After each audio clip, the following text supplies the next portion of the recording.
सेठ धनीराम के पास अपने नाम के अनुरूप अपार दौलत थी। नगद पैसे और बैंक बैलेंस की तो कोई गिनती ही नहीं थी। हालांकि उन्होंने कुछ संपत्ति अपने बेटों के नाम पर कर दी थी ताकि आयकर बचाया जा सके, लेकिन यह भी सत्य था कि कई करोड़ों की दौलत उन्होंने अपने पास ही दबा कर रखी हुई थी। धनीराम के 3 बेटे थे और सबके सब बाल बच्चों वाले थे। पोते पोती भी जवान हो चुके थे। 75 वर्ष की उम्र में उनका शरीर भी काफ़ी दुबला और कमज़ोर हो गया। इस उम्र में काम तो वह नहीं कर पाते थे, इसलिए व्यापार चलाने का काम उन्होंने अपने बेटों को ही सौंप रखा था। घर पर रहते हुए भी अधिकतर या तो आराम करते या फिर थोड़ा बहुत टहल लेते।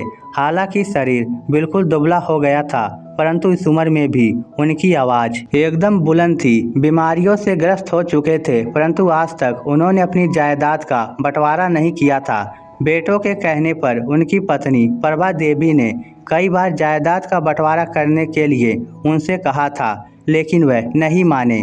इसके पीछे भी एक कारण था। उनके तीनों बेटों ने उनका व्यापार संभाल रखा था। यदि वह बंटवारा कर देते तो उनके बेटे साथ मिलजुल कर व्यापार संभालना तो दूर, एक दूसरे का चेहरा तक न देखते। यही सब सोच विचार कर उन्होंने संपत्ति के बंटवारे से संबंधित कोई निर्णय नहीं लिया था। कभी बच्चे बंटवारे की बात कर बैठते तो धनीराम एकदम भड़क पड़ते और कड़कती आवाज़ में उन्हें डांट लगा देते। बेटों का मुंह वहीं बंद हो जाता, लेकिन पीठ पीछे तीनों बेटे अपने पिता को जमकर कोसते। क्या पिताजी मरने के बाद यही सारी धन दौलत अपने साथ लेकर जाएंगे? अपने जीते जी बंटवारा कर दे तो ठीक है, नहीं तो आपस में लड़ाई होना तय है। 2 वर्ष और बीते तो धनीराम ज़्यादा बीमार रहने लगे। एक दिन आया जब उन्होंने बिस्तर पकड़ लिया। 6 महीने में न जाने कितनी बार अस्पताल में एडमिट करवाए गए और कितनी बार घर लौटे। आखिरकार एक दिन बीमारियों के चलते वह हमेशा के लिए मौत की नींद सो गए। बेचारी प्रभा देवी पर दुखों का पहाड़ टूट पड़ा। धनीराम की मृत्यु पर उनके सभी बेटे बहू एकत्रित हुए। वैसे तो 6 महीने से वह भी इसी ताक में थे कि कब उनके पिता का काम तमाम हो और कब संपत्ति के बंटवारे की बात की जाए। रात के 8 बजे जब उन्होंने अंतिम सांस ली तो उस समय उनकी पत्नी प्रभा देवी उनके साथ थी। रात्रि के ही समय उनके मृत शरीर को घर लेकर आया गया। सभी रिश्तेदारों को संदेश भिजवा दिया गया कि अंतिम संस्कार अगले दिन 11 बजे किया जाएगा।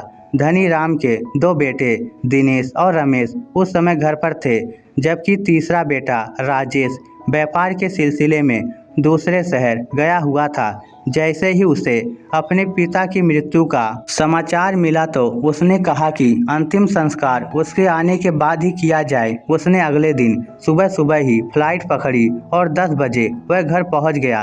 पिता की मृतदेह के पास झूठे आंसू बहाते दिनेश और रमेश ने अपने तीसरे भाई राजेश से कहा, पिताजी के अंतिम दर्शन कर लो, उसके बाद पिताजी के दर्शन फिर कभी नहीं होंगे। ऐसा कहते हुए वह फूट फूट कर रोने लगे। तभी राजेश अपने पिता के मृत शरीर पर एक नज़र डालते हुए बोला, भैया दर्शन तो हो चुके हैं, अब जरा अपनी संपत्ति के कागज भी देख लिए जाएं। अरे राजेश, पहले दाह संस्कार कर लेते हैं, उसके पश्चात आराम से बैठकर सारा बंटवारा करेंगे। हम लोग कहाँ भागे जा रहे हैं, सबकी आपसी सहमति से ही बंटवारा होगा। दिनेश ने कहा तो रमेश ने भी इस बात में सहमति जताई, जबकि राजेश सहमत नहीं हुआ। अरे भैया, इतनी जल्दी करने की क्या ज़रूरत है, अंतिम संस्कार कुछ देर बाद भी हो जाएगा। अरे कौन सा लाश सड़ी गली जा रही है, सबसे पहले मुझे ये बताओ कि मेरे हिस्से कितनी दौलत आएगी। तो दिनेश बोला, इसमें पूछने वाली क्या बात है, अरे हम 3 भाई हैं तो संपत्ति के 3 बराबर के हिस्से होंगे। इतना सुनते ही राजेश आग बबूला हो गया। उसका गुस्सा 7वें आसमान पर पहुंच गया। अच्छा, व्यापार संभालने का सारा काम मैं करता हूँ, हमेशा टूर पर रहता हूँ, कभी एक शहर तो कभी दूसरे शहर, और तुम दोनों क्या करते हो, कुर्सी पर बैठकर आराम फरमाते हो और किताबें ही तो काली करते हो। बौखलाते हुए राजेश बोला। अपने छोटे भाई की यह बात सुनकर दिनेश भी गुस्से में आ गया और बोला, बिल्कुल नहीं, मैं अलग अलग टैक्स को बारीकी से देखता हूँ। इनकम टैक्स, जीएसटी और एक्साइज ड्यूटी कैसे बचानी है, ये सब मुझे पता है और मैं ये सब ना देखूं तो सारी आमदनी उसी में निकल जाए। मेरा काम सबसे मुश्किल काम है, इस हिसाब से तो मुझे ज़्यादा दौलत मिलनी चाहिए। इतनी बात सुनते ही रमेश भी बीच में कूद पड़ा और बोला, अच्छा, और अगर मैं फैक्ट्री का काम ना देखता तो क्या तुम लोग व्यापार से इतनी संपत्ति बना पाते? इस हिसाब से तो मुझे सबसे ज़्यादा हिस्सा मिलना चाहिए। अब तो तीनों ने ये घोषणा कर दी कि सबसे पहले संपत्ति का बंटवारा होगा, उसके बाद अंतिम संस्कार किया जाएगा।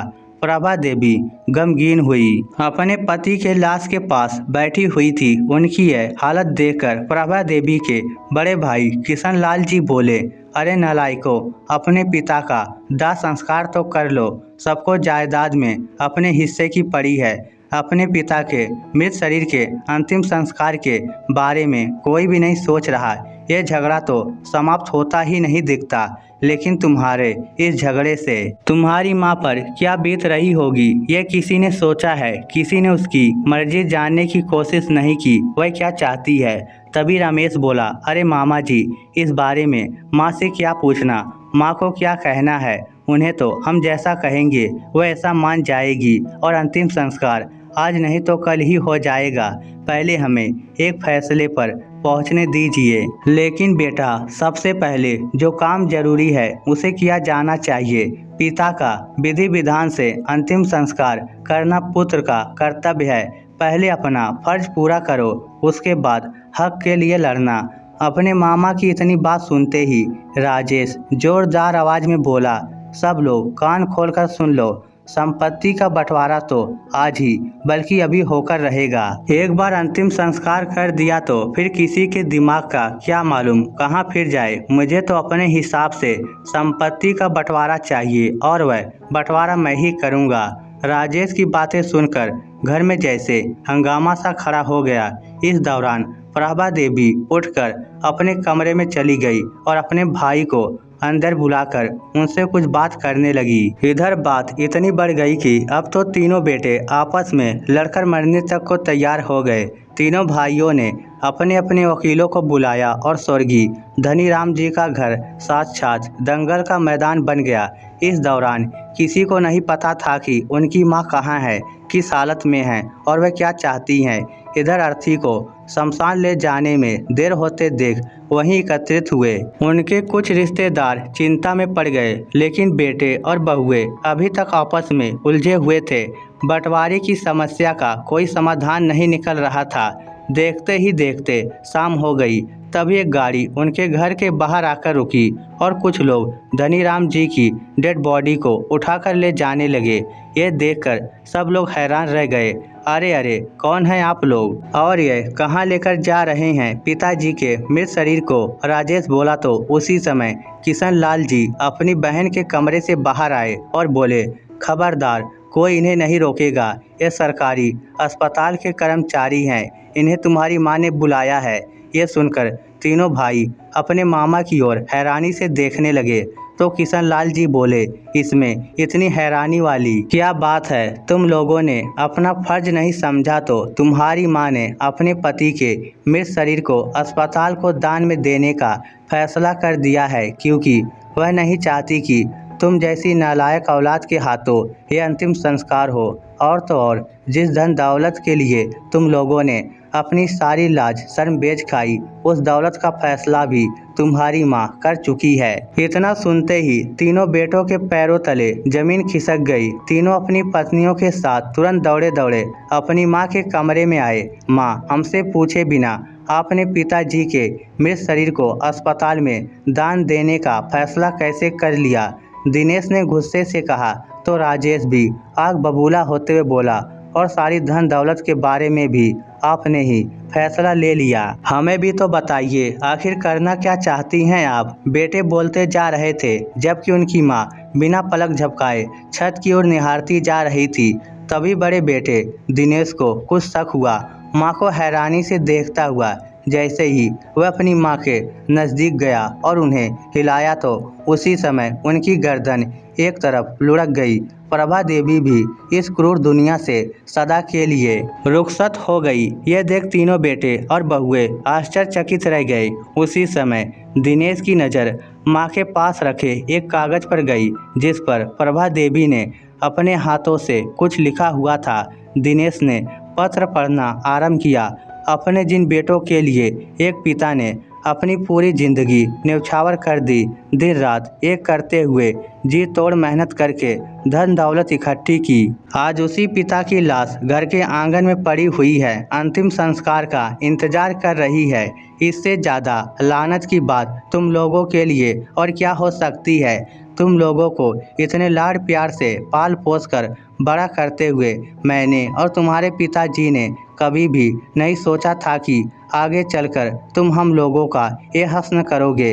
अच्छा हुआ जो तुमने अपने पिता का अंतिम संस्कार नहीं किया। मैं प्रभा देवी आज तुम लोगों से तुम्हारे माता पिता के अंतिम संस्कार का हक छीनती हूँ। तुम जैसी लालची और नालायक औलादों के हाथों अंतिम संस्कार से अच्छा है कि यह शरीर किसी के काम आ जाए और मरते मरते भी किसी को जीवन दान दे जाए। और हाँ, जिस दौलत के लिए तुम लोगों ने अपने पिता की लाश के सामने इतना हंगामा किया, उस पर कानूनन अब मेरा हक था और अपने उसी अधिकार का प्रयोग करते हुए वह दौलत मैंने इस शहर के सभी वृद्धाश्रम और अनाथ आश्रम में दान कर दी है। आज सारा पैसा मेरे और तुम्हारे पिताजी के ज्वाइंट बैंक अकाउंट से ट्रांसफ़र हो चुका है और दान कर दिया जा चुका है। पत्र पढ़कर तीनों बेटों और बहुओं की आंखें फटी की फटी रह गई। सब के सब जमीन पर बैठकर अपना सिर पकड़कर रोने लगे। थोड़ी ही देर में अस्पताल से एक अन्य एम्बुलेंस आई और प्रभा देवी के मृत शरीर को भी अस्पताल से ले गई। इस स्टोरी को लेकर आपकी क्या राय है, नीचे कमेंट करके हमें ज़रूर बताइएगा। धन्यवाद।